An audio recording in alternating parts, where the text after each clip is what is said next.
bus with us. I'm Jessica. And I'm Forrest. And we are a newlywed couple that just started to travel the United States. We personally only had about $8,000 to spend, on everything including the school bus.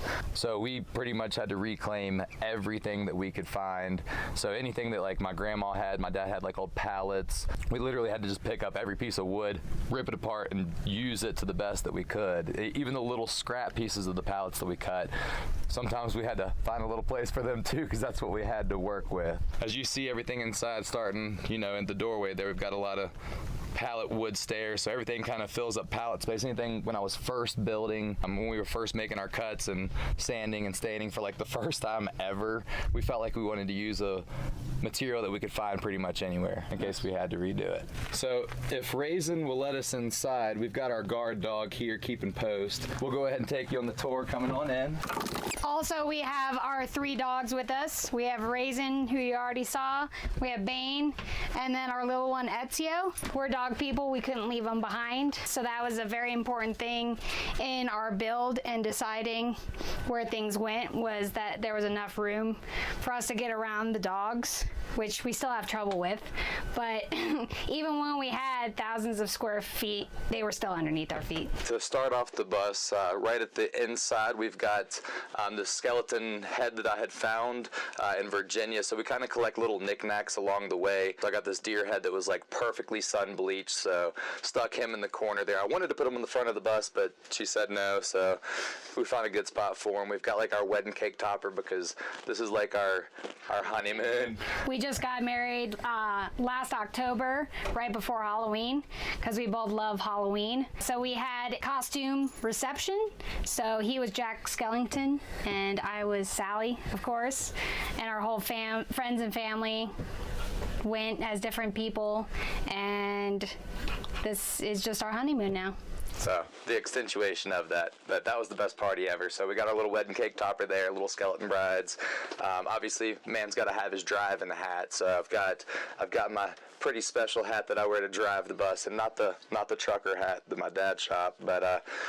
So we've got that, and other than that, we've got a pretty sweet seat that her dad had got me for my birthday. Just online, I searched, captain's chairs, trucker chairs.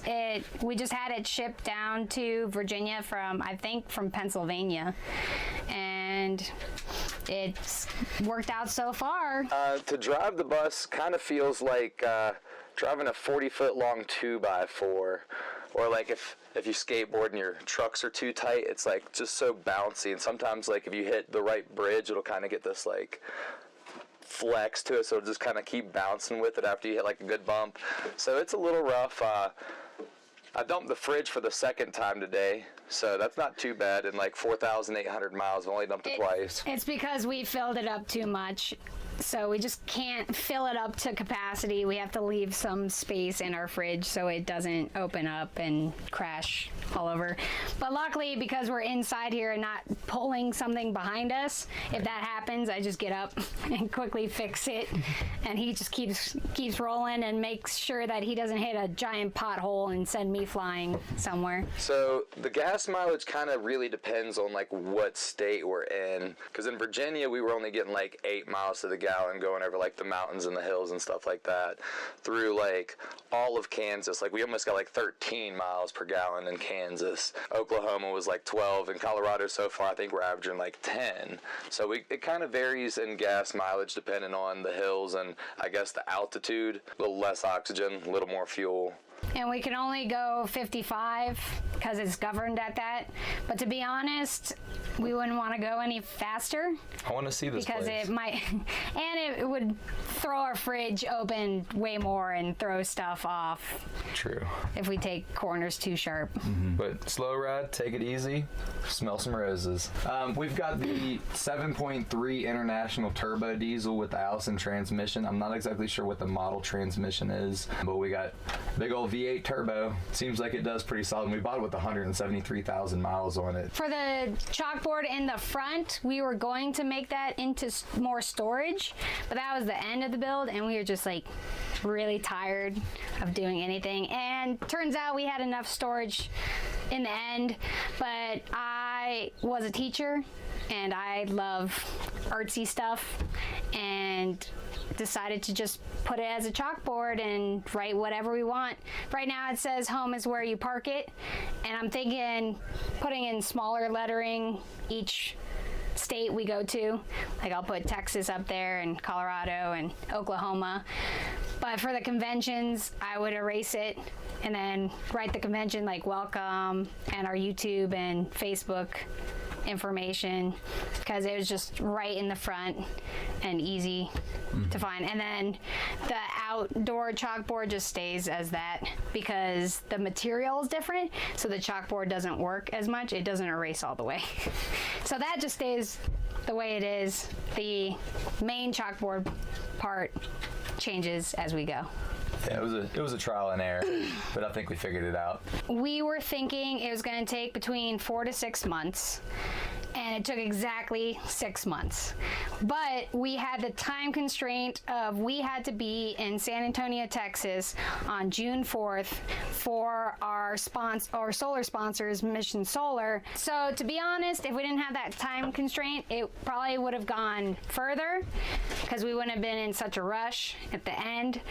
And we still have little things here and there. We still have to put in some curtains and stuff, but the main build was done in 6 months. So, and that definitely includes like all the heartaches of trying to deal with like plumbing and setting up the water tank and the water pump and obtaining a water tank. And we ended up getting it out of like an abandoned RV. So we were just heading to a friend's house, and like on the side of the road, like literally just saw an abandoned RV. So being the redneck I am, I like ran up and just knocked on the door, and I was like, "What you got going with that RV?" And apparently he's like knew my father forever, so he said we looked a lot alike, and he wanted $50 for the tank, and I meant to give him the $50. I really did. You just forgot. He told me, like, I kept calling him, like, he didn't answer until, like, 3 days before, and it's like $50, and I was like, yeah, sure. But then I'm like rushing to go to Texas and moving into the school bus, and we'll eventually head back to Virginia and give him the $50. I'll give you back the $50 if he's watching this. We had a blueprint originally in the very beginning when we first got the bus. We took measurements, I laid out everything, and immediately something came up, because you can't see them right now, but where the seats were originally, it was 2 legs, and then it was connected to the side of the bus, so it has like a lip coming out. So either we would have to work around the lip or like saw that completely off, which would have taken forever. So we worked around that. Once that happened, when our original blueprint just fell through immediately, I was just like, okay, we'll take it step by step. We'll write out like little things. I mean, we had the basic where things were gonna go. We just took it one step at a time after that. We had a few ideas that stuck with us, like for our shoe rack and everything. We wanted to have a space where we could put our shoes, even though I'm wearing my shoes in the bus right now. But that aside, we wanted a place where we could put our shoes when we walked in, maybe store like some miscellaneous things, computer stuff, because this is also our desk. So we've got our little hope chest that we reclaimed from the Habitat for Humanity. And we put pallet boards that we stained on top to make it. It can be our coffee table. It can be my seat to work on my computer to edit videos. It can be our storage, obviously, or it could be like an ottoman where you just kick up your feet when you're sitting on the couch. All of our towels and linens and stuff are in there, and some of our board games. And I mostly use it as storage and my seat for working on my desk, because with our 3 dogs, they steal the couch. We don't get to sit on the couch as much as we would think we do, but that's what you get when you travel with 3 dogs. And you love them dogs. Mm-hmm. So another big thing for us was like my grandmother has like a barn full of this wormy oak. So we asked if we could have some, and she said, yeah, we could. So we went ahead and kind of went bananas with that too. So we definitely wanted to have like a big showpiece of that oak, because it's just so cool knowing that this 150 years ago was a barn, that 60 years ago my grandparents had ripped that barn down and stored it in their barn, and you know, now we have it in our home. So I just think that's super sick. So we ran it through the planer one time to kind of plane into the patina but still have some function to it. So some of the boards, being so old, had warped a little bit more than others, so they got more character in some spots than others. I mean, I got a piece with like for our backsplash there with like all the good little wormholes, and it actually still had some bark left on it, so I thought that was pretty raw and gnarly, so we stuck with that. So putting it together, I mean, definitely was a rough process because like it was one of the earlier cuts of good wood that I was trying to do. I mean, you can still see I've got my like marker line at the end where I messed up. I just tried to find like 3 of the pieces that would fit the tightest together without leaving too big of gaps, because I didn't really know how to, you know, cut perfectly flat pieces. So we stuck with the bowed, so it's like all original rough cut on the outside. So I just kind of found the 3 that fit the best and ran with that. And then we just fastened it with hardware underneath here to our cabinets and to our shoe storage to kind of keep it up. The shoe storage is also drilled on the side to keep that stable as well.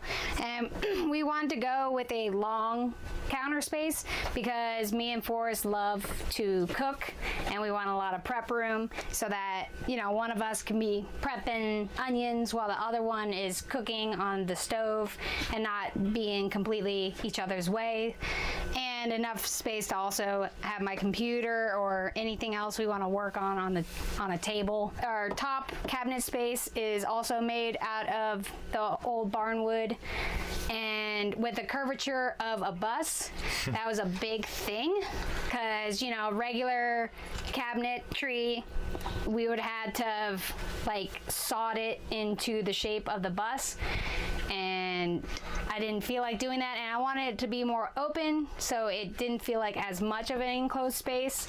So we pretty much just, behind this is our wiring, and we just covered that and kind of went out in an L shape and just, you know, had some metal that we fastened onto the roof to keep it secure while we were going. And surprisingly, most people asked us how our stuff stays in our cabinetry.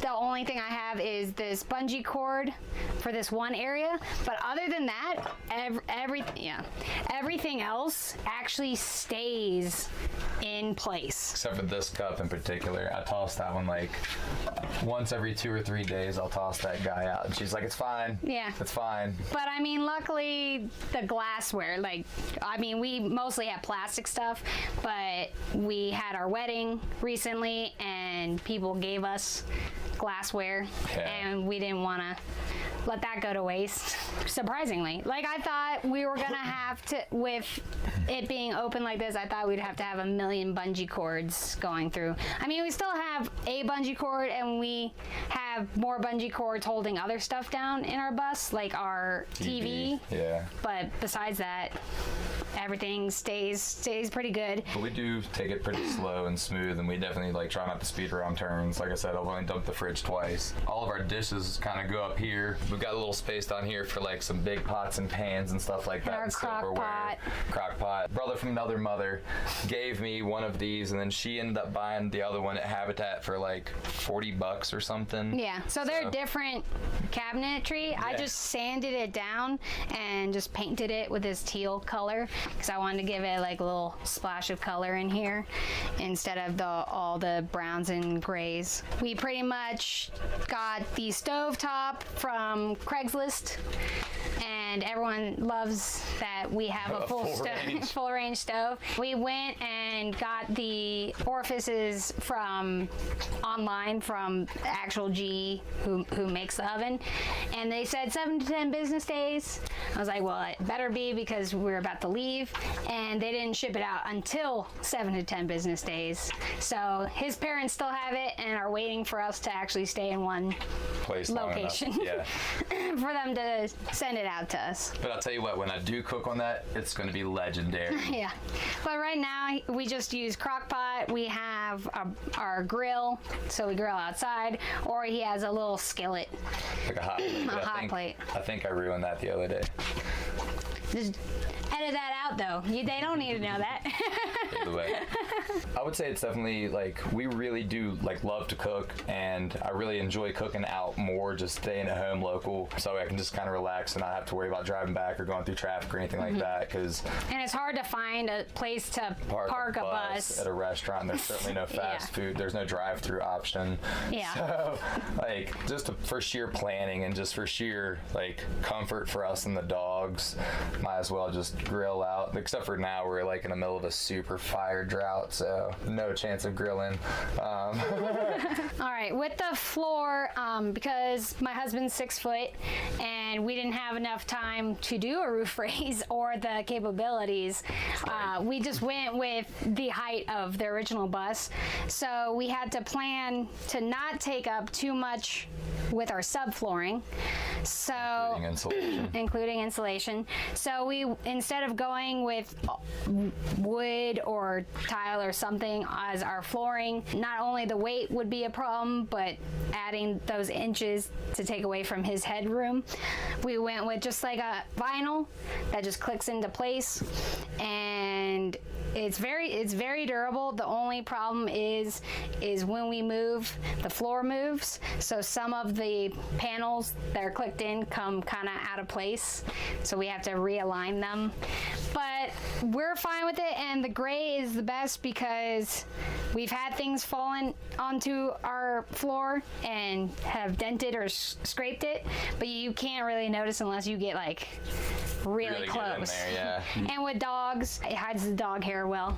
I mean, we do sweep like all the time anyway, but at least, you know, if we don't feel like sweeping, it won't be as noticeable as if it was like white. I guess the other thing to talk about is we do actually have 2 different electric circuits running it. We did all the lighting's on right now. I ran off the 12-volt system off the school bus because it had like the little dome lights. So I even just left the same button up there so we can flick that to get that light going. But we've also got like on the solar, we've got these little guys, lanterns. Just kind of like little lanterns, which that is one thing I would have done different on this one. Is I've hit my head already 4 times on there, and actually kind of bled a little bit. Like I cut myself on that thing a lot. So headroom is very important. Just think where you're gonna fall when you build something. So where is your head gonna be when you sit down on your couch? Where is your head gonna be when you lay down in bed or come up from laying down in bed? You just gotta think.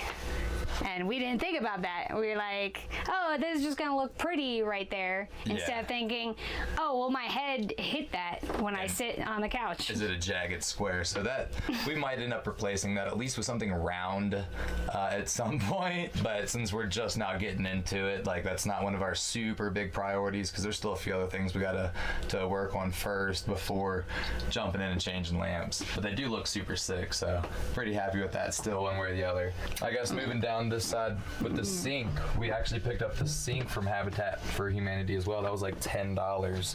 So, and we got a super big sink, so even if we run out of water, you know, maybe we can go an extra day or 2 without having to wash a dish before our life is cluttered and, you know, they're starting to spill everywhere. But normally we stay on top of the dishes and try to knock them out every day because what else are we really doing? And then with our fridge, we went with a 3/4 fridge. Right now it's sitting on top of our wheel well that we just pallet boarded over and plywooded over. And we went with the 3/4 fridge because my husband loves to eat and he eats a lot, and we really didn't want to have to go every single day to a grocery store, especially if we're in the middle of nowhere and we want to kind of just go off grid and not worry about food. And it's just a normal 120-volt fridge that we got from Walmart that was dented, so they gave it to us for cheaper. So it was only like about $100. Yeah. And it fits all of our stuff perfectly most of the time.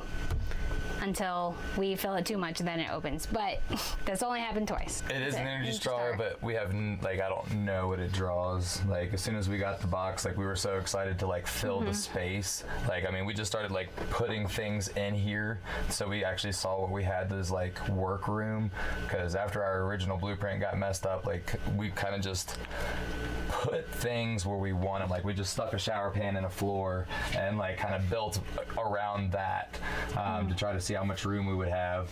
So then it was kind of rudimentary, like stuck the water tank on the floor and then built a box around it. So definitely was kind of rough, but yeah, so we just got so excited to fill the space that I threw the box away that said what the draw was. But we have 1,800 watts with 4 deep cycle batteries, and we haven't even come close to touching all of our solar. Like we may get as low as 75% capacity. Like by the end of the night, running fridge and fans. Yeah, and charging our electronics and working on my computer. And we haven't even come close to worrying, even though we went like 3 or 4 days with rain, and it still didn't have to worry about it. Thank goodness. All right, so I'm probably gonna have to move some dogs so I can kind of show you what we got going here for our couch. It is our couch. It is also our water tank storage for our fresh water.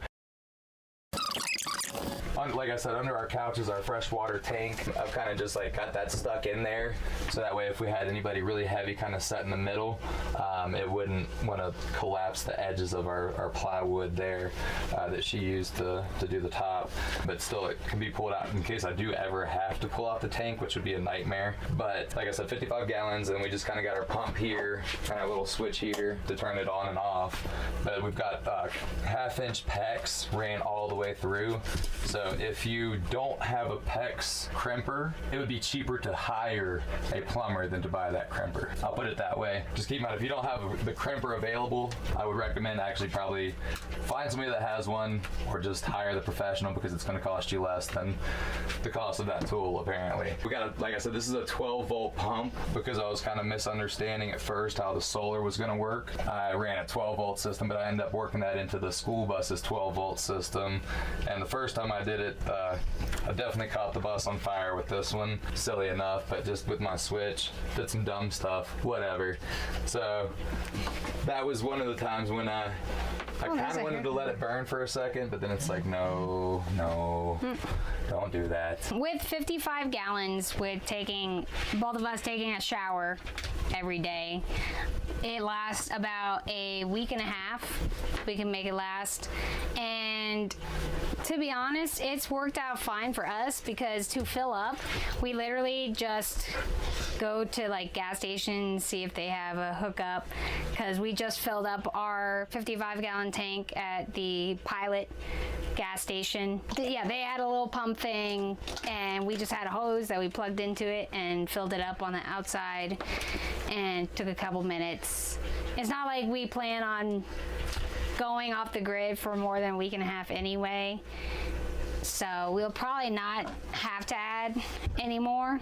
I don't think so. The way that I got the water to come in is like pretty crude, but I think that people might appreciate something like that. So to plumb the water into the tank, I wasn't exactly sure how to do it, and when I first like stuffed the tank up trying to get as like much space as possible with the couch and everything, so we could have like room for our wood stove, and more importantly, its firebox, I was running into problems getting the hose in there, so I just kind of like stuffed that 90-degree bend in there and put a whole bunch of hose clamps on it, and so far it seems to be working pretty solid. So, and I also put the little vent tube there so that way it could breathe when I'm trying to fill it up, instead of just like always trying to like backsplash or anything weird like that. So far it's doing good. I know a lot of people like strap theirs down. Built the box around it. We didn't really strap anything down there because we literally like built it tight. So hoping that it'll hold. So this is our little wood stove area. We plan to just kind of plumb that out through the window there on a 90-degree angle. Once it gets cooler and we actually need it, but since it's summer, it's just storage right now. So with the metal though for this, that was another one of the sponsorships with Metal Buildings Incorporated. Whole metal man came through and he hooked us up with the metal for that. Just copper penny. Copper penny. So Yeah, over the fireboard stuff. fireboards. So that's completely fireboard blocked in. So hopefully it'll be actually fireproof. That, and the metal itself is like an hour firewall. It's a 2-hour firewall. 2-hour firewall. So between both of those, hopefully it'll hold pretty well there. We'll probably end up doing, after we get it out, is maybe have like a little hook or a little hatch or something that'll drop down on the outside to like hold the pipes in place. But for now, it's just storage. And obviously we won't have it out when we go. This will be just when we're parked somewhere and we need a warm up. But over our fireplace, we have a painting that was given to Forrest for his birthday from a friend in Virginia that we just hung up because it's kind of hard to have artwork and stuff in a moving vehicle. So we had to strap it down there nice and tight. And it's over on this side so that when that pipe does go through, it's not burning up the painting. Yeah, because the pipe will come like right here, so I don't want it to get too close to the painting. That was like the main thing I was concerned about, getting really too hot over there. So hopefully that'll still work out, but we'll definitely monitor it really close the first few real burns. So with the bathroom, like we did a composting toilet basically with a separator there. We found it to be a little bit easier though. Instead of trying to make dirt, considering we have 3 dogs, we just put a trash bag in there because we pick up after 3 dogs a day. So to us that just seemed a bit easier, more convenient than like carrying it around with us, because like we said, we love to cook. I love to eat. I'm a skinny dude. Sorry. But so we just got a little composting toilet. Super sweet, simple little box. Pretty easy to get to. Probably not the smoothest job ever seen. I could probably like grind some edges, smooth some of that down, but that was one of the earlier things that I ever put a saw to. So not too shabby that. And in the shower, we've got the waterproof board, and then it's got this coating. I can't remember what the stuff was called, but like a waterproof coating, and then the metal coat. So it kind of, hopefully it'll be sealed pretty good. And then we've just got the shower pan. Other than that, everything else is pretty well hand built there. And for the walls, for the like actual like toilet part, we've got finished plywood walls, and then just some of the like just lacquered, clear coated it, and just put some of the pallet trim around that to kind of accent it and make it not look, just like pallet board walls. So I just use the toilet, the number 2, in case of emergencies, but we're always on the road. Well, not always, but a lot of times we're on the road, so I just go in the gas stations or anywhere else that I can find. But other than that, it's quick, easy, and it's very secure. When you have the door closed, I mean, you're kind of in there because there's no windows. So, I mean, it would have been nice to have a window, but at the same time, then we have to make sure that no one can see through the window when we're in there. Or a vent, because like in Texas and Oklahoma and stuff, it was so humid, like sitting in there was like a hot box. So it was like your own personal little sauna for a minute, but then when you get out and you take like that fresh breath of air, it was like But I mean, usually we're in the middle of nowhere and no one's around us, so I usually have that open. I only have it closed when we have neighbors. Right. Or anyone that could peer in. So I did this door setup. I knew I wanted a barn door because with limited space, we can't have any door swinging open and out, and you can't have anything swinging inward. So I looked up for hardware just for the barn door, and that was expensive just for the hardware. So pretty much all I did was I Googled DIY barn door, and a few options came up, and I kind of took bits and pieces from each one. So pretty much this is only piping for plumbing, and you got a 90-degree elbow, and and we cut the pallet boards around it so it fit more flush to the wall, because if we put it on the pallet boards themselves, it would have came out too far where you could like see kind of in on the side. And then we have a track on the bottom as well so that it didn't fly out when we were moving, and we have a latch here to close it when we are moving so it doesn't slide back and forth. And I knew I wanted a mirror, but I had no clue where to put a mirror in this limited space. So pretty much I just adhered a full-length mirror that I just got from Home Depot. I adhered the mirror on this with the liquid nails adhesive you get at Home Depot or Lowe's or that, and it's like any other adhesive. It comes in like that tube that you have the gun with, and I just made sure I got it nice and stuck on there so that we didn't have 7 years of bad luck when the mirror shattered. The whole outside of our bathroom area is all pallet boards that we've gotten from his father's shop, because he has a metal shop and it just comes on pallet boards, and Forrest would rip them up. I would sand them down and lacquer them, and then we kind of puzzle pieced them on there. We kind of cheated and just cut some of them to size, but we tried to fit them as nicely as possible, and we just clear coated it. None of our wood is stained except for the pallet boards on our chest. Other than that, and this door is stained, but other than that, all the other wood is not stained. It's just clear coated.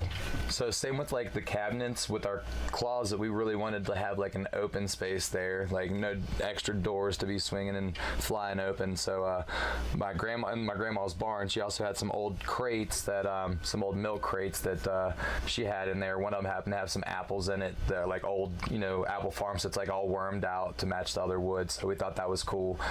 So we had to use, or we wanted to use that. So that was a big thing, is like try to reclaim as much stuff as we can, make it as authentic as possible. You know what I mean? We wanted to go with that rustic feel. So with the boards, we just sanded them and again clear coated them to keep them as original as possible, but we had to really clean them out because they've been sitting in a barn for years and years, so they were kind of dirty, and we didn't want to put our clean clothes in dirty baskets. So that was definitely a thing for us. And like I said, above our closet as well as our pantry and our or below is the wheel wells. So we didn't really know how to work with the rounded area there, so we just kind of built up a little platform to try to give us a flat spot to work with. So we kind of used that for the height of the fridge and everything, and the height of our pantry versus the height of our closet there. So we kind of had to use everything that we were given to work with the school bus as a build. And this is literally the only thing that stayed the same from the original blueprints was what was going over the wheel wells. Right. We knew we wanted our closet and our fridge and our kitchen cabinetry. Can you kind of talk how this kitchen works? Do you guys share this space right here? So yeah, this is both of our closets. I got one half, she's got the other half. I got one bin, she's got the other bin. Now we do have extra storage above the bed. Above our bed is more clothes. But other than that, that's all our clothes. Before we moved in here, we minimalized as much as we could. I literally got rid of 3 garbage bags full of clothes I gave to the Goodwill, and a bag of shoes. So we really tried to go with as little amount of clothes as we could, and we still have our winter clothes in the back in our little garage area. So once winter comes around, we'll just swap out and put all of our summer clothes where our winter clothes were, and then just swap them back out. That was a big thing for us to use that space. The other thing is with 3 dogs, we had to figure out a place for them to sleep. We didn't really want dogs on the bed, and our little black dog Ezio, he loves to go under the bed. bed. So given that tendency, we figured we would go ahead and give them a space under the bed so that way they always knew where we were. Right under here. So we made the height to where our old lady dog wouldn't have to duck to get in. So that was crucial because as she gets older, you know, I don't want her have to duck down and hurt herself trying to get in or out of bed, or not even be able to get into bed. So, and it's low enough for when he sits up in bed, he's not bonking his head on the roof every single time. So he has enough room for him to sit comfortably on the bed, and for our tallest dog to comfortably get underneath the bed. So that was kind of tricky to work that middle space between like how tall and everything had to be. So, but we made it work out, and for like air ventilation for the dog bed, so we can still like lock them in, and if we go out, you know, still blow fans and stuff on them and make sure they don't get hot. We just use the chicken wire fencing for, you know, a grate to kind of keep them in and allow us to, you know, put the fans on cycle and let them get some air down there if we do have to step out. But we try to take our dogs wherever we can, but there's always going to be places, sadly, that we can't. And it's kind of hard with 3 dogs to take them everywhere anyway. So with the storage for our food, we went with shelves here, and then that was more of our bathroom stuff and my video games, because I love video games. But with that, my only complaint is, which isn't a complaint for him, is he loves his spices. And to be honest, I think we can, because there's spices up in here and then there's spices above the sink. I moved all those. They're all here now. Well, I still think we don't need all the spices that we have in there, because there's unique spices that we only would use once in a while. Compromises made. You don't need that many shoes either. Oh, damn. Okay. But with the dry storage, to be honest, we mostly get stuff that goes in the fridge. Yeah. And anything that's in dry storage, like he loves his cereal. So we'll get a bunch of cereal, but we'll put only one cereal box in there and then put the other cereal boxes in the back. And then once we're done with one cereal box, we'll just pull that out and put it in there. So it's mostly been working for what we want for now. I mean, we do have to stack some things up on other things. I'll probably add a shelf in there. Yeah, maybe add a shelf. This is our most like basic thing in the box, because this was his first ever attempt at carpentry. So there's still like, we need to sand that off. It's authentic. Yeah. Yeah, definitely. I would say self-taught or self-abused to the point where you made something happen. But both of us never really had any, you know, woodworking. Maybe a class back in high school or middle school, you know, where you made like a soapbox car. But other than that, definitely nothing. YouTube. Yeah, YouTube is your friend. YouTube is your friend. I YouTube stuff and then showed him it, and we try to figure it out from there. I mean, sometimes there wouldn't be a specific video for what we wanted on YouTube. So when we were doing YouTube, that's kind of why we did it, so that hopefully if someone ran into the same problem we had, they could be like, oh, they did it. Yeah. Oh, they did it bad, so I won't be doing that. Because we kept it where he'd be like, oh, well, I messed up on this. I guess I gotta learn from our mistakes. Learn from our mistakes. And everybody else's. Watch YouTube. Yeah, you can learn from their mistakes, or you can learn from their mastery. So the bed, we went with a queen size bed because I flail, toss and turn, and we wanted to get like a really comfortable one. So we got the purple, so we didn't have to have like a box spring underneath, because then I wouldn't be able to set up in bed. So we like really had to design, like that was one key aspect to make the bed even work with the dog storage, was the fact that we didn't have to have a box spring. So that was something we really had to kind of plan around with our bed build. But it's really hard to make the bed. So he has to make the bed because he has long enough arms. If I try to make the bed, I have to get on the bed, and then I'm like trying to like jump up while also flinging my arms over, and The secret is you have to hulk the edges up and then like flop it down on it and then hope that it's tight after that. So you learn the tricks of the trade. And like we said, we've got our overhead storage, 2 cabinets. We each get 1 cabinet for, you know, t-shirts and shorts and stuff like that, pants or whatever. So there is more closet space than just that.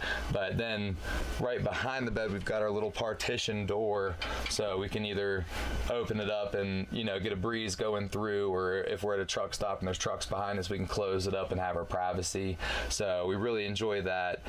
We did leave 2 windows at the head of the bed so we could try to get a little cross breeze and to kind of gauge what time of the day it actually was. So if we were oversleeping or anything like that. We have just branches on the side here that kind of gives you the feel when you're in the bed that you're up in a tree house, which I enjoyed. And then I have shoe storage here, which I also use as a step for me to get up in the bed because I'm short. He can just hop in the bed. I have to step on there and then get up in the bed. And then we have our TV just bungeed on there because I didn't know that there was only certain TVs that you can mount, and this was not one of them. So that's how we mounted it. And then I have my PlayStation because I like video games, and just in case it's raining or we want to watch a movie. That's what we do. All right, so right now I'm actually chilling in our garage, just to kind of show like our partition door, so that way if we want, we can open up the school bus, get a good breeze going. I guess I've locked myself in, so I can't open it up yet, but kind of slide these doors. Like I said, it's a little rudimentary, but seals it up pretty nice. So keep that open, get some air flowing here in just a second. But have a little shelf here too for if we are watching TV, we can actually set some drinks and stuff here. So I don't know what's the best way to see that, but we do have a little bit extra space there. And like I said, we've got some overhead storage. I'll show you my side. So, and it does go all the way up to the curve of the bus there, because how do you terminate that, and why would you? You got space. So to keep the doors from closing, we got the big heavy, it's like almost 2 inches of reclaimed lumber there. So it gives it that nice, super rustic look. And so far it's so heavy it hasn't even opened, but we need to find a way to like hook it to the ceiling, because when she's putting her clothes in, she has to hold that up for 5-10 minutes, and that can be kind of cumbersome. So that's one thing we'll definitely add to, is some clips there for her to hold that up. Well, now that we've done the inside of the bus, guys, why don't we go ahead and head on outside? So if somebody wants to let me out of the back here, and we'll take the tour. So at the back of the bus, obviously we've still got some of our solar sponsor vinyls going there, as well as our own Insta, YouTube, fun stuff like that. But we've got our backup camera as well that she picked up, and it's like wireless. So it was kind of fun learning how to get that one wired in. So basically we just wired it directly into the reverse light. I did mess up the other day and I pulled that wire out with my bicycle because it's kind of an exposed wire at this point. So I just redid that. But originally that antenna was on top of the bus. But coming through Virginia, we hit some trees and some low clearance, and it definitely relocated it. Thank God it's a magnet, and that's just where it decided to stick. So. And it's been working there, so why move it? Yeah, if it ain't broke, don't fix it. But other than that, it's basically our garage back here. So, and our dog food storage. So. We've also got our solar bank and everything. We keep our garden hose here so we can fill up quick if we do get to a pump, a water pump or anything. Keep all the dog food, dog bowls, all of our fishing gear, chainsaw, winter clothes. We do keep our laundry hamper back here, just that way when you get up in the morning, whatever, open it up, throw them in the hamper. So we've also got other stuff up under the bed, so a whole half of up under the bed is still more storage. We put our lawn chairs and bicycle parts and tools, miscellaneous things. That's our garage stuff, extra paint, whatever. The idea behind the garage in the back, I mean, we YouTubed 100 other people's builds and had seen that as a pretty good idea. And being a mechanic and, you know, trying to be a handyman, I needed to have my tools, especially to try to make money on the road. So I figured a garage was best. That, and we could kind of separate, you know, the living situation from, you know, just a bulk storage to kind of not have to have everything stored everywhere, winter stuff. So it just seemed like the best idea for us. That, and with the solar bank, just to kind of have like a little bit of a separation wall between all the noise that goes on with like the inverter and charge protector and stuff like that. So that kind of helped. We only have a 1,000-watt inverter, and that's definitely one thing that I think will definitely end up changing out in the future, because we make way more power than we can even use. And several times I've popped the inverter every time I try to use the hot plate, you know, trying to test it. So at certain times I wish we had went bigger, but with our budget, that's like really all that we could get. That was pretty much one thing we would change there. But for right now, our battery bank is 4 deep cycle 12-volt batteries ran in series parallel, so we're putting out 24 volts. So that seems to power, you know, everything throughout the day and the night pretty solid. And with as much solar on the roof as we have and as little power as we can actually use at a time because of our inverter, no matter how much power we use at night, by noon we're already back to floating, so, you know, not even using any power essentially. But basically I've got a really rudimentary system, so that way we could still plug into shore power. So I've put all of the outlets, I wired them to here, so that way that's wired to this extension cord, which feeds into the hot side of the inverter. So that way all I have to do if I want to go to shore power is I just unhook that plug, and then I connect to this plug-in on the outside of the school bus, which I'll show you here in just a second. And that way that plug-in back feeds all of my outlets with power, and my solar is still charging my batteries without touching the battery bank. So I'm not using any of that power. I can just store up it. So if I do drain them down, whatever, you know, I can back feed and store it up. But so far we've never had to plug up, because like I said, we're making more power than we can use. With the solar panel itself, we've got them set up in 2 different circuits, and we've got 900 watts on one and we've got 900 watts on the other. So each one of my fuses here is a separate set of panels, so that way if I do have like a problem, I can hopefully kind of troubleshoot it by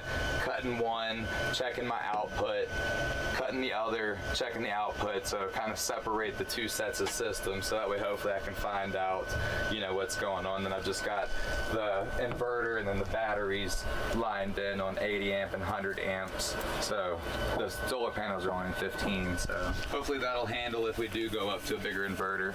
The outlet I was telling you about here is put into the little kind of watertight box, so hopefully it'll never like, you know, get water into it. I guess I had put a GFI in here at first, and I was blowing the GFI in my inverter before I had realized that I didn't need to hook it up that way. So I should actually probably put a GFI plug out here, but I ended up putting the standard house plug because it wouldn't work in the first way that I tried. So this is another thing I would change, or I probably will end up changing, but the box is staying no matter what, because that's a hole that I cut and sealed to the bus. And so that's kind of a permanent fixture, but it works, but it could be a little bit more protected. So then we move around not too far to the little storage boxes here. This is just where I keep like the charcoal, the grill head, starter fluid, hatchet, you know, the fun stuff, a little shovel to dig a little fire pit, whatever we got to work with to try to make starting the fire and food happen. But so since our propane isn't hooked up at the moment, we've been grilling out a lot. Obviously we won't be doing it here, but like I said, that's mainly how we've been cooking, or like on the hot plate or the crock pot has been working pretty well for us. But we've been doing fine with that so far. I mean, we'll probably get the stove hooked up in like a few weeks, so no worries there. But a little further up, we've got just a storage bin, which actually I guess is locked, but there's just firewood in there. So in case we had to make another fire, that's all that's in that bin is just firewood. The sweet propane. Now, my dad had some like spare metal laying around his house or his shop. So I just kind of took the 90-degree angle and bent it and cut it in like a half, or like cut one of the lips out, and then I bend it and I screwed it together there to like hold up our propane, which isn't mounted in yet. It can be, or plumbed. It's all plumbed up, but I haven't hooked it up yet, just because, like I said, we don't have the orifices for the stove. But to lock my tanks in place, I had grinded this pole to death to where it would fit up underneath, like in between that metal and them holes. So that way kind of wedge it to where you wouldn't, you know, be able to shake it. But I won't ride with it until I put, you know, some actual protection covers on the outside of the box, because with it being open, I just don't feel too safe with it. So I'd only put it in there when parked. But I use the floor from the school bus, like the actual rubber flooring, to protect the bottom of it a little bit and keep it from shaking too much if, you know, if I did ever want to travel with it. But we'll test that out later down the road. We wanted to kind of keep it homey on the outside, but it's kind of hard when you move around all the time. So we had to bring our Florida Key West crab trap balls.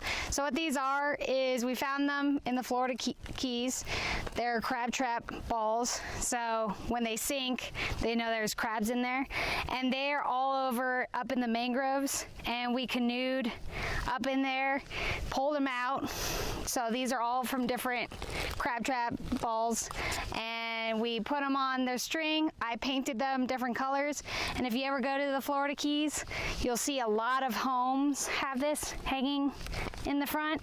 So we kind of wanted to bring Florida with us on the go, and that's how we decided to do it. So for our outside here, this is how we get into how we fill up our 55-gallon water tank. We have just the gravity fed, which is just putting a hose in there. And then we have the city fed, which we haven't used yet. So we mostly just been using the hose and filling up at wherever we can. We ask around, and most people, if you ask them, hey, can we fill up our water, most businesses will be, they have no problem with it. So the placement of the thing actually turned out to be really accidental. Like from the inside of the bus with the measurements I had taken, I thought it was going to be in between these two lines. So when I was cutting through that part with just the like cutting wheel, as soon as it hit that black metal part of the bus, so that first strip cutting across was like smooth like butter, then like coming down that side, as soon as it hit that like black metal, I wasn't ready for it. It like jumped back and I cut my finger like really solid.